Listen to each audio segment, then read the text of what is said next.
Hi hello నమస్తే welcome to my channel. ఈరోజు blog ఏంటంటే ఒక ట్రెడిషనల్ వేలో కుకింగ్ అనమాట. సో ఇప్పుడు అంతా మోడ్రన్ అయిపోయి అందరూ స్టవ్ అది దీని మీద చేసుకుంటున్నారు కదా. మేమేంటంటే మాకు ఎప్పుడైతే ఫ్రీ టైం ఉండి ఎప్పుడైతే కొంచెం డిఫరెంట్గా చేసుకొని తినాలి అనిపించినప్పుడు మాత్రం ఇలాగ కట్టెల పొయ్యి పెట్టుకుంటాం మేము మా ఇంటి దగ్గర. కట్టెల పొయ్యి పెట్టుకొని అక్కడ వంట చేసుకుంటాము. సో ఈరోజు ఏంటంటే కట్టెల పొయ్యి ఫ్రీగా ఉన్నామని చెప్పి ఇంట్లో అందరూ ఫుల్ ఫ్రీ ఉన్నాము, హాలిడే. అందుకనే ఇలా ప్లాన్ చేసుకున్నాము. కొంచెం కష్టమే ఇప్పుడు చేయలాగా ఈ వేలో చెయ్యాలి అంటే. కాకపోతే మనకి ఇష్టంగా చేసేది ఏది కూడా కష్టం కాదు అనిపిస్తుంది కదా. సో అలాగా కట్టెల పొయ్యి అరేంజ్ చేసుకొని దీని మీద ఏంటంటే బిర్యానీలు నాన్ వెజ్ అది కాదు, paneer curry, paneer and drum stick curry అనమాట. సో ఒక కళాయి పెట్టి ఆయిల్ వేసుకొని తర్వాత ఆనియన్స్ ఇవన్నీ ఆనియన్ తర్వాత పచ్చిమిర్చి ఇవన్నీ కట్ చేసుకొని బాగా ఫ్రై చేసుకొని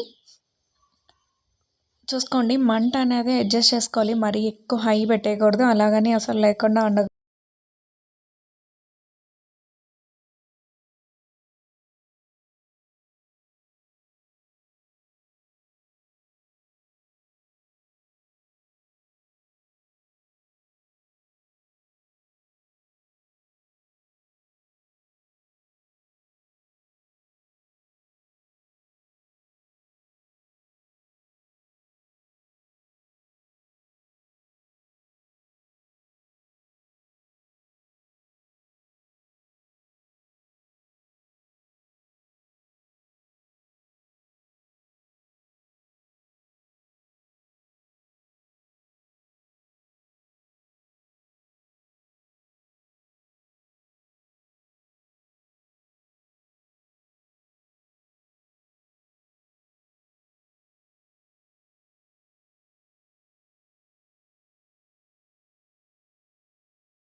కర్రీ అనేది అయిపోయిన వెంటనే వేరే బౌల్లోకి ఒకటి దానిలోకి షిఫ్ట్ చేసేసి దానిలోకి ఏంటంటే లైట్గా కొత్తిమీర అనేది యాడ్ చేసాము. కొత్తిమీర మంచి ఫ్లేవర్ ఇస్తుంది కర్రీకి, టేస్ట్ వైజ్గా కూడా బాగుంటుంది. సో ప్లీజ్ ఎవరికైనా ఈ ప్రొసీజర్ నచ్చినట్టయితే please do like, share and subscribe to my channel.